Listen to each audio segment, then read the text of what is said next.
Susah sekali, saudara. Mau berubah dari tidak baik menjadi baik. Lalu mau bicara tentang Injil kepada orang. Saudara kira gampang.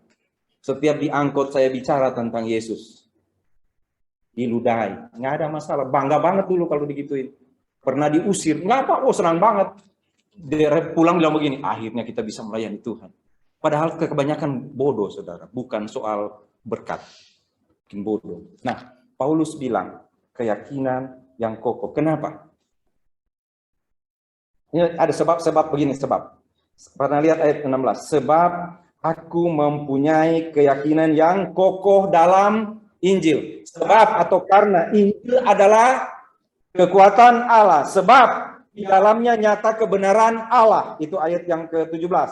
Sebab di dalamnya nyata kebenaran Allah. Ayat 18. Sebab murka Allah. Lihat nggak? Begini. Ada Injil. Ada murka Allah. Engkau cuma hidup di dua tempat. Di dalam murka Allah atau di dalam Injil. Sebab Injil adalah kekuatan Allah. Atau sebab aku punya keyakinan yang kokoh dalam Injil. Karena Injil adalah kekuatan Allah. Karena sebab di dalamnya nyata kebenaran Allah bertolak dari iman, memimpin kepada iman. Sebab murka Allah. Engkau mau hidup di murka Allah, saya mau hidup di murka Allah, atau saya mau hidup dalam kebenaran Allah. Kekuatan Allah. Saya pernah bilang kepada saudara tentang dosa. Mungkin saya tidak bisa banyak karena waktu sudah selesai. Saya pernah bilang pada saudara, dosa itu adalah durhaka. Yaitu ketika Tuhan bilang jangan, kita lakukan. Ketika Tuhan suci, kita berdosa di samping Tuhan. Kita melawan Tuhan. Ketika Tuhan suruh berjalan, kita malah diam menghalangi orang. Ketika Tuhan bilang maju, ketika Tuhan bilang lakukan A, kita tidak lakukan. Bahkan kita berdiam diri. Itu pun dosa. Dosa adalah sesuatu yang tidak dapat dibaharui oleh manusia. Sehingga tidak ada kekuatan apapun dari manusia yang dapat membuat dosa itu tidak ada. Ya, dosa itu atau perbuatan dosa itu, kita hidup di dalam dosa. Semua yang kita lakukan, itu yang saya pernah katakan pada saudara. Kita hidup di dalam dosa. Semua yang kita lakukan selalu berhubungan dengan dosa. Kebaikan yang kita lakukan pun kita lakukan di dalam dosa. Orang berdosa melakukan apa saja, tetap saja dia lakukan di dalam dosa. Itu yang dimaksud di Efesus pasal 2. Kamu mati karena pelanggaran dan dosamu, kamu hidup di dalamnya. Kamu hidup di dalam dosa itu. Jadi kalau orang hidup dalam dosa, apapun yang dia lakukan di dalam dosa. Kalau dia sudah pindah dari maut kepada hidup, kalau dia sudah pindah daripada dosa ke dalam Yesus, bukankah apa yang dia lakukan semuanya harusnya ada di dalam Yesus? Itu sudah dijelaskan kan? Sudah mengerti kan itu kan? Sekarang mari lihat tentang dosa yang lain, pemahaman tentang dosa yang lain. Kenapa Alkitab bilang dosa adalah apa? Ketika Alkitab bilang Injil adalah kekuatan Allah yang menyelamatkan. Kenapa? Karena dosa itu berat. Perlu kekuatan yang sangat besar untuk memindahkan dosa itu. Memindahkan orang yang berada dalam dosa. Perlu kekuatan yang sangat besar untuk memindahkan orang dari dosa. Membebaskan orang dari dosa. Itu perlu kekuatan yang sangat besar. Darah Yesus itu sangat besar kuasanya. Karena dia memindahkan, dia menyucikan bersih. Dia mencuci bersih kekotoran dosa dalam diri Soni Roland Pontolawokang. Dia mencuci bersih dosa di dalam saya dengan kekuatan, dengan ketelitian. Waktu Ariel Andia sakit, Ibu Yosi jaga mereka di rumah sakit, saya yang cuci baju. Saya baru mengerti kalau cuma cuci kayak begini-begini saja, nggak bersih ternyata. Iya kan? Sudah cuci dan segala macam, toh masih kotor. Saudara bayangkan bagaimana Tuhan membersihkan dosa saya. Bagaimana Tuhan membersihkan dosa kita. Ketika kotor sekali gitu.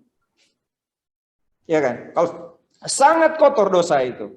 Dan harus punya kekuatan yang sangat besar, ketelitian yang sangat teliti untuk membersihkan semua dosa. Karena mungkin terselip di antara barang-barang yang kecil, Tuhan membersihkan sama sekali, tidak ada tersisa sama sekali dosa di dalam diri seorang yang percaya padanya. Di dalam diri orang yang diampuni oleh Tuhan. Tidak ada sisa, tidak ada dosa yang tersisa. Tidak ada. Dibersihkan oleh Tuhan. Kenapa? Karena Injil kekuatan Allah. Injil kekuatan Allah yang menyelamatkan. Tidak ada yang tersisa dalam diri seseorang. Dosa tidak ada sama sekali, bersih sama sekali. Dan itu hanya dapat dilakukan oleh Dia yang punya kuasa. Oleh Dia yang punya kekuatan. Sehingga tidak ada orang bisa selamat karena usahanya. Karena dia nggak bisa membersihkan dirinya. Kalau bersih sikat gigi juga begini kan. Nah, begitu. Sikat gigi, pagi-pagi sikat gigi. Habis makan sikat gigi lagi. Nggak makan juga sikat gigi supaya kelihatan, supaya lagi makan. Nafas nggak bau padahal belum makan. Itu orang-orang hamba Tuhan suka begitu. Mau kemana sikat gigi? Udah makan? Belum. Kok belum makan sikat gigi? Ya supaya kan kalau kita ngomong nggak ketahuan belum makan. Ya. Kalau kita sikat gigi aja atau apa? Kita bersih apa? Komedo.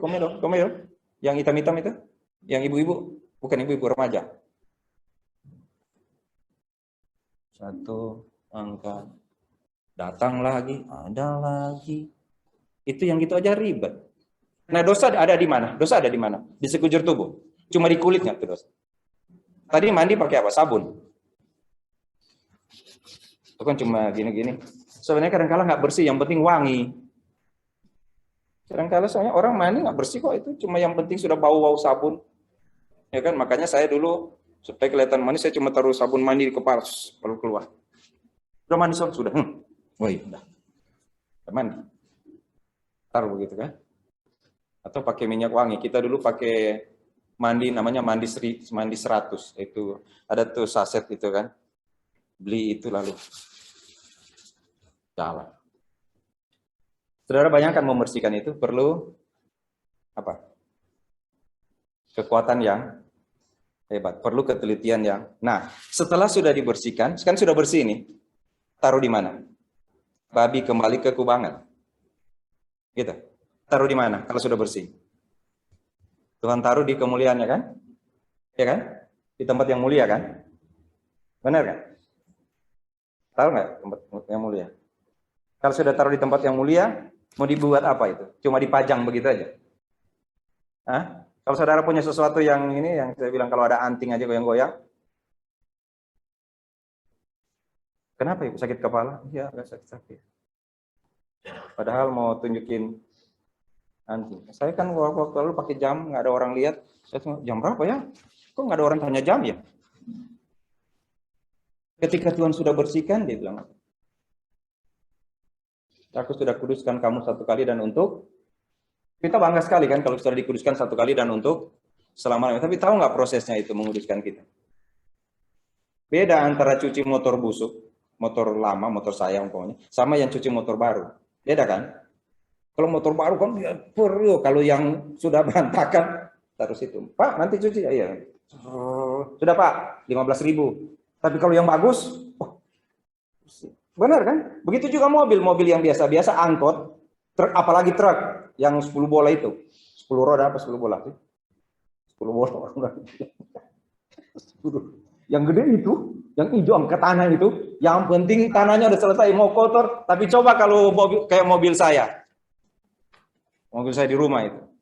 Setiap kali saya ada Alphard itu saya bilang, lihat tuh orang Yosi. Saya udah bilang tinggal di rumah malah dibawa-bawa jalan-jalan tuh mobil. Dibawa sama orang-orang. Coba kalau bersih itu. Bersih nggak? Bersih banget nggak? Sopir ntar turun lap. Tapi angkot. Kotor. Kok ini belum dicuci? Ntar aja sekalian minggu depan. Dan minggu depan belum dicuci? Bulan depan aja. Kok belum dicuci? Sekalian kalau servis aja. Kenapa? Karena harganya yang tidak dihargai. Benar? Nah kalau Tuhan urus kita, dia bersihkan sama sekali dengan kekuatan itu. Kira-kira dia taruh di mana kita? Dia taruh di mana? Bukankah kita akan bilang, aku punya keyakinan yang kokoh. Aku tidak malu. Sekarang aku tidak malu karena aku sudah dibersihkan oleh Yesus. Dan aku ingin berbagi ini kepada orang lain. Itu yang dimaksud dengan Injil adalah kekuatan Allah yang menyelamatkan. Masih ada yang saya bisa mau jelaskan, tapi nanti berikut saja ya. Ya. Hari ini saya mau bilang seperti ini. Kenapa Paulus rindu ke Roma? Karena di hati dia rasa dia sudah dibersihkan oleh Tuhan. Pantas kalau kebersihan, apa yang dia miliki itu, kesucian, kekudusan yang dia punya itu dibagikan kepada orang lain. Pantas jika bilang saya harus pergi bicara tentang Injil. Pantas seperti itu. Kenapa? Karena Tuhan sudah bersihkan dia. Aku tidak malu, dia bilang. Ya, dosa yang kotor yang ada di dirinya sudah dibersihkan olehnya. Dia berdiri dalam kekudusan Tuhan. Ketika Allah sudah menguduskan dia, dia berdiri di situ. Dan dia tidak malu. Kenapa? Karena dia berdiri di tempat yang bersih. Saya bersama-sama dengan Allah saya. Saya berdiri di sini di tempat yang bersih karena Allah saya. Saya tidak malu. Saya mau bicara tentang Allah yang membersihkan saya. Jadi kalau ada orang percaya cuma diam saja. Tidak bicara tentang itu. Mungkin dia angkot yang dicuci tadi. Maaf yang punya angkot. Bukan soal angkotnya yang salah saya bicarakan. Tapi soal coba kalau angkot. Orang tidak terlalu hargai itu.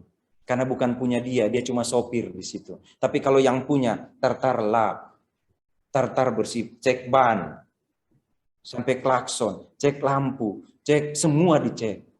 Dan Tuhan selalu mengecek kita. Tidak rambut apa? Sehelai rambutmu yang jatuh, kau tanpa seizinmu. Benar ya? Tuhan selalu cek kita, karena dia bersihkan kita. Kita sudah cat itu di depan. Kita cat semua. Supaya jangan jadi hitam. Udah hitam lagi. Kita cat lagi. Kalau dia kotor, ya kotor ya. Kenapa? Karena kita bersihkan. Tapi kalau kita nggak bersihkan, kalau seperti ini, kita cuek aja lihat tiap hari kita lihat, nggak masalah ini. Nggak ada masalah. Tapi kalau kita baru cat, tar kita periksa. Ya kan? Nah kalau Tuhan sudah bersihkan kita, itu dengan kekuatannya yang luar biasa. Nanti saya akan bicara tentang dosa yang berat, tenggelam, terbelenggu dalam dosa. Jadi gini nih, kayak ada satu barang gini. Lalu ini terbelenggu dililit dan Tuhan buka satu persatu itu. Itu cara Tuhan mengampuni. Dia buka satu persatu. Apalagi itu dosa. Dosa itu ketika tenggelam di dasar yang paling jauh dan perlu tenaga yang sangat kuat. Itu tuh Injil ke kota Allah. Angkat itu. Nanti kita bicara berikut. Hari ini Tuhan sudah sucikan kita semua. Sampai di ujung-ujung kuku. Saya belum pernah. Apa itu bersih-bersih kuku? Apa itu bersih kuku? Alis diatur. Saya alis diatur cuma pakai lidah. Ludah. Sama khotbah begitu aja. Nah, gitu. Ya kan, Tuhan teliti sekali. Karena dosa itu ada di seluruh hidup kita. Sampai di pori-pori. Tapi Tuhan bersihkan semuanya. Sekarang kita bersih. Sekarang kita bersih. Dari dosa. Apa yang kita mau buat untuk Tuhan? Berdirilah teguh. Berdiri teguh. Semoga tahun ini punya waktu. Saya belum bicara tadi tentang mengapa percaya. Apa yang kita percaya, dan mengapa malu mengaku. Ada banyak sekali ya tema nanti. Setahun ini kok, tenang aja. Ada banyak sekali. Ini baru satu ayat ini. Ini belum kita pindah ayat lain ini. Mungkin kali Januari cuma satu ayat, dua ayat ini. Kita mau renungkan. Kita sekali lagi, kita sudah dibersihkan Tuhan. Oleh kekuatannya. Lucu banget, dia kuat sekali. Tapi sangat lembut ketika menyentuh kita dan semuanya bersih. Dosa kita dibersihkan oleh Tuhan.